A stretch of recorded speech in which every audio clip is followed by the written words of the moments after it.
Next process అయితే చూసేయండి. ఇప్పుడు మనము పక్కకు పెట్టుకున్న పిండి తీసేసుకొని ఇంత బండ మీద పొడి పిండి వేసి మీద కొద్దిగా పొడి పిండి వేసి కోలతోటి ఎడల్పుగా ఒత్తుకోవాలి. బండ అయితే నీట్గా కడుక్కున్నామండి.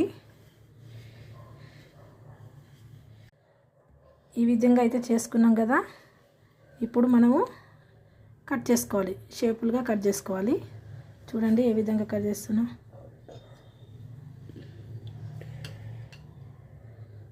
ఈ విధంగా షేప్స్ అయితే కట్ చేసుకోవాలి. అది మన ఇష్టం అండి, మీకు ఏ షేప్ కావాలంటే ఆ షేప్ కట్ చేసుకోండి. చూడండి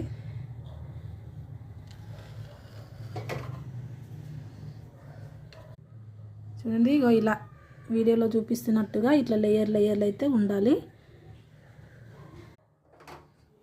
కట్ చేసుకున్న పీస్ తీసుకున్నాం కదా. ఇప్పుడు ఇందులో మనం ఆల్రెడీ రెడీ చేసుకున్న కర్రీ,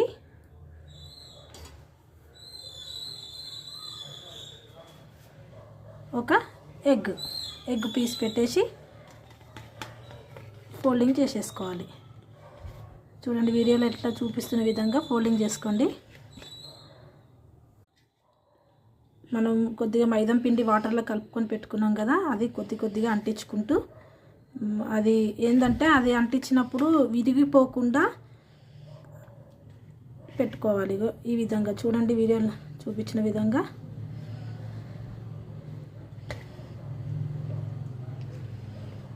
చేసుకోవాలి.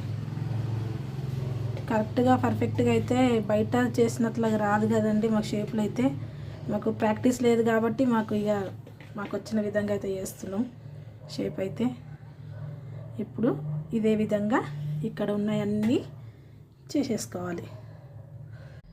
పప్పులు అయితే రెడీ అయిపోయినాయండి. దీని మీద కొద్దిగా ఆయిల్ అయితే అప్లై చేసేసుకోవాలి. ఇప్పుడు నెక్స్ట్ ప్రాసెస్లోకి వెళ్ళిపోదాం. ఇక్కడ ఎడల్పు లాంటి బగోన్ తీసుకున్నాం కదా. ఓవెన్ వితౌట్ ఓవెన్ అన్నం చెప్పాను కదండి. ఓవెన్ లేకుండా ఎలా చేయాలో చూపిస్తుంది. ఇక్కడ బగోని తీసుకున్నాం, అందులో ఉప్పు వేయాలి.